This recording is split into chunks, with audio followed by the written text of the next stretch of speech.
Warahmatullahi wabarakatuh.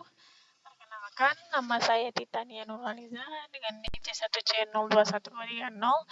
Saya dari Prodi Akuntansi. Nah, di sini saya ingin memenuhi salah satu tugas mata kuliah perpajakan 1 mengenai cara menghitung pajak, norma perhitungan, dan cara menghitung pajak dengan norma perhitungan. Nah, tanpa berlama-lama lagi, langsung saja ke pembahasan pertama, yaitu cara menghitung pajak. Nah, cara menghitung pajak yang pertama itu cara menghitung PPN. Nah, untuk menghitung PPN, kita harus menggunakan rumus, yaitu tarif PPN dikali dasar pengenaan pajak atau 10% dikali dengan DPP. Agar lebih mudah memahami penggunaan tarif tersebut, contohnya seperti ini. Eka merupakan PKP yang menjual BKP pada PT Indah dengan harga Rp20 juta. Maka PPN terutang yang perlu disetorkan adalah PPN terutang 10% dikali dengan Rp20 juta sama dengan Rp2 juta. Jadi PPN Rp2 juta menjadi pajak keluaran yang dipungut PT Eka dari PT Indah adalah senilai Rp2 juta.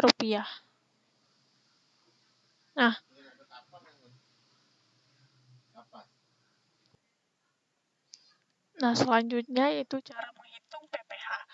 Perhitungan pajak penghasilan bersih selama setahun, yaitu sebelum perhitungan pajak penghasilan, Anda perlu mengetahui lebih dulu jumlah penghasilan bersih yang diterima dari tempat Anda bekerja selama 1 tahun.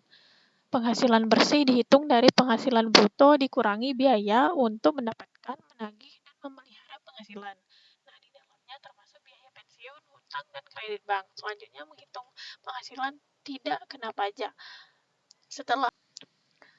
Setelah menghitung besaran penghasilan bersih dalam 1 tahun, langkah selanjutnya yang perlu dilakukan dalam perhitungan pajak penghasilan, yaitu mengetahui penghasilan tidak kena pajak. Perhitungan ini digunakan untuk mencari penghasilan kena pajak. Nah, berikut ini tarif penghasilan tidak kena pajak terbaru yang harus diketahui, yaitu Rp54 juta untuk diri wajib pajak orang pribadi, Rp4.500.000 tambahan untuk wajib pajak yang telah menikah, Rp54 juta untuk istri penghasilannya digabung dengan penghasilan suami, untuk Rp4.500.000 tambahan untuk setiap anggota keluarga sedarah dalam garis keturunan lurus serta anak angkat yang menjadi tanggungan sepenuhnya, paling banyak 3 orang untuk setiap keluarga. Selanjutnya yaitu menghitung penghasilan kena pajak.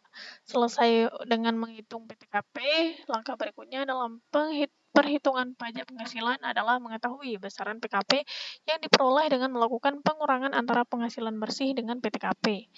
Yang terakhir yaitu perhitungan pajak penghasilan. Nah, setelah kita mengetahui besaran PKP, kemudian tentukan persentase perhitungan pajak penghasilan yang diterapkan dengan ketentuan sebagai berikut, yaitu PKP kurang dari 50 juta dikenai tarif pajak sebesar 5%. PKP antara 50 juta sampai 250 juta dikenai tarif pajak sebesar 15%. PKP antara 250 juta sampai 500 juta dikenai tarif pajak sebesar 25%. Nah, PKP di atas 500 juta rupiah dikenai tarif pajak 30%. Contoh perhitungan pajak penghasilan yaitu Aditya merupakan seorang kepala keluarga dengan 1 anak. Aditya bekerja di salah satu perusahaan swasta. Penghasilan bruto yang terdiri dari gaji, tunjangan, dan pembayaran lain adalah senilai 100 juta rupiah. Nah, Aditya membayar iuran pensiun dan tunjangan hari tua senilai 2 juta setiap bulan. Maka berikut perhitungan pajak penghasilan yang harus dibayar oleh Aditya. Hitung penghasilan bersih, penghasilan bruto dikurangi dengan beban tanggungan. Itu 100 juta rupiah dikurang 2 juta. Nah, hasilnya 98 juta. Hitung PTKP pribadi, istri, dan anak 54 juta ditambah 4.500.000 ditambah 4.500.000 sama dengan 63 juta. Hitung PTKP penghasilan bersih dikurangi PTKP 98 juta dikurang 63 juta. Nah, hasilnya itu 35 juta. Hitung PPh, PKP dikali persentase PPh, karena PKP dia kurang dari 50 juta, maka pajak yang harus dibayarkan adalah 5% dari PKP-nya. Itu 35 juta dikali 5%, hasilnya 1.750.000. Maka PPh yang harus dibayarkan Aditya selama setahun adalah sebesar 1.750.000. Nah, untuk latihan soal, yang pertama yaitu toko Samson menjual kulkas sebanyak 20 kulkas dengan harga satuannya sebesar 6 juta rupiah. Lalu berapakah PPN terutang toko Samson yang wajib disetorkan? Nah, untuk total DPP atas penjualan 20 kulkas. Itu 20 dikali dengan 6 juta rupiah, hasilnya 120 juta. Untuk mencari nilai PPN yaitu 10% dikali 120 juta rupiah sama dengan 12 juta rupiah. Jadi PPN terutang yang wajib disetorkan toko Samson adalah 12 juta rupiah. Selanjutnya yaitu norma perhitungan penghasilan neto. Nah, norma perhitungan penghasilan neto atau NPPN adalah norma yang dapat digunakan oleh wajib pajak dalam menggunakan penghasilan neto dalam 1 tahun pajak sebagai dasar penghitungan PPh pasal 25 sampai 29 terutang. Norma perhitungan ini bertujuan untuk menyederhanakan penghitungan untuk mencari penghasilan neto. Nah, setelah mendapatkan besaran penghasilan neto, wajib pajak dapat menghitung besaran PPh terutang untuk kebutuhan pembayaran dan pelaporan pajaknya. Nah, besaran NPPN, besaran norma perhitungan penghasilan neto, ini tidaklah sama. Namun jumlah persentase NPPN ini terbagi. Persentase NPPN dikelompokkan menurut wilayah, yaitu 10 ibu kota provinsi, yaitu Medan, Palembang, Jakarta, Bandung, Surabaya, Semarang, Denpasar, Manado, Makassar, dan Pontianak. Ibu kota provinsi lainnya serta daerah lainnya. Nah, persentase NPPN untuk wajib pajak orang pribadi yang menghitung penghasilan neto menggunakan NPPN, juga persentase NPPN untuk wajib pajak orang pribadi yang ternyata tidak sepenuhnya menyelenggarakan pembukuan atau tidak bersedia memperlihatkannya. Persentase NPPN untuk wajib pajak badan yang tidak sepenuhnya menyelenggarakan pembukuan atau tidak bersedia memperlihatkannya. Selanjutnya, norma perhitungan khusus dalam pasal Undang-Undang 15 Undang-Undang PPh memberikan kewenangan kepada Menteri Keuangan untuk menetapkan norma perhitungan khusus menghitung penghasilan neto. Nah, tujuan dari penggunaan norma penghitungan khusus adalah menghindari kesukaran pertimbangan praktis atau kelaziman usaha di sektor usaha tersebut.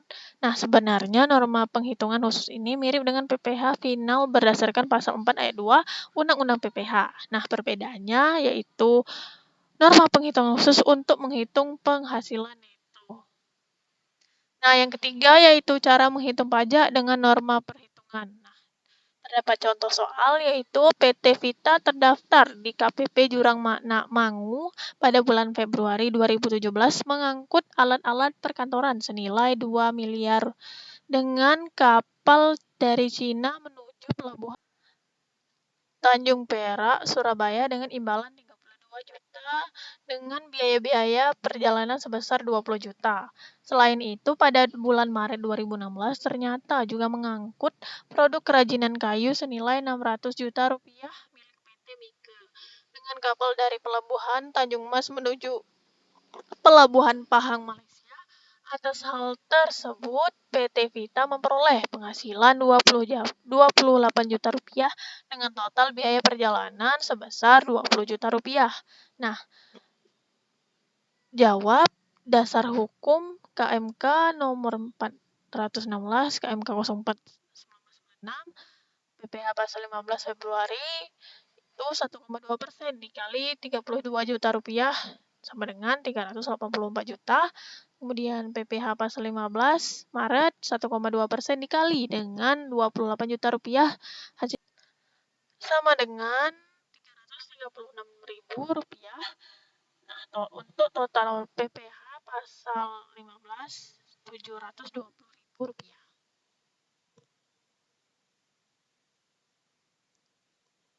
Nah, selanjutnya yaitu untuk latihan soal. PT Ayu mencarter pesawat dari Kiki Airline, sebuah maskapai penerbangan nasional untuk mengangkut barang. Nah, biaya charter sebesar Rp100 juta. Jawab, PT Ayu memotong PPh pasal 15 sebesar 1,8%. Nah, berarti 1,8% dikali dengan biaya charternya, yaitu Rp100 juta. Hasilnya Rp1.800.000 dipotong pada saat membayar ongkos charter. Nah, apabila terdapat kesalahan pengucapan, saya mohon maaf. Sekian dari saya. Wassalamualaikum warahmatullahi wabarakatuh.